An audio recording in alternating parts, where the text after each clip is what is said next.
జగన్మోహన్ రెడ్డిపై ఎమ్మెల్యే పత్తిపాటి పుల్లారావు ఆగ్రహం వ్యక్తం చేశారు. పొగాకు రైతులపై జగన్ విష ప్రచారం చేస్తున్నారని విమర్శించారు. చిల్లకలూరుపేట పట్టణ అభివృద్ధిని శరవేగంగా ముందుకు తీసుకెళ్తామని, అదే సమయంలో రాష్ట్రంలోని పొగాకు రైతులను అన్ని విధాలా ఆదుకుంటున్నట్లు వెల్లడించారు. కూటమి ప్రభుత్వం చేస్తున్న అభివృద్ధిని చూసి జగన్ ఓర్వలేకపోతున్నారని ఎద్దేవా చేశారు.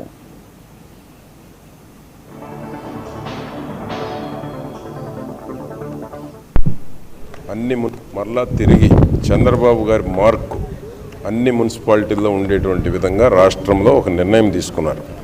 దానిలో భాగంగానే చిలకలూరుపేటలో కూడా పూర్తి స్థాయిలో పనులు చేపట్టబోతా ఉన్నాం. అదేవిధంగా నిన్న పొగాకు రాష్ట్ర వ్యాప్తంగా జగన్మోహన్ రెడ్డి పొగాకు అంశాన్ని పట్టుకొని తప్పుడు సమాచారం ఇస్తూ ఉన్నారు. జగన్మోహన్ రెడ్డిని ఒకటే ప్రశ్నిస్తూ ఉన్నాం. 20-23 మధ్య మీ ప్రభుత్వం ఏం చేసింది ఒకసారి నెమరు వేసుకోమంటున్నాం, ఒకసారి గుర్తుకు తెచ్చుకోమంటున్నాం. 19-23 మధ్య బిలో 10,000, 7,000, 8,000, 9,000 రూపాయలే ఉంది ఆనాడు ధర. ఈనాడు 240 మిలియన్ల పొగాకు పండింది ఈ సంవత్సరం.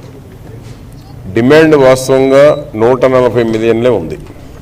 100 మిలియన్లు అదనంగా పొగాకు పండించారు రైతులు కష్టపడి అదనంగా పండించినటువంటి పొగాకుని కూటమి ప్రభుత్వం చంద్రబాబు గారు 94 మిలియన్లు కొనాలని నిర్ణయం తీసుకున్నారు.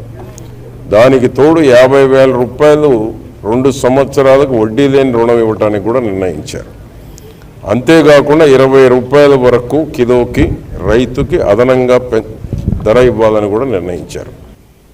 మరలా తిరిగి చంద్రబాబు గారి మార్కు అన్ని మున్సిపాలిటీల్లో ఉండేటువంటి విధంగా రాష్ట్రంలో ఒక నిర్ణయం తీసుకున్నారు.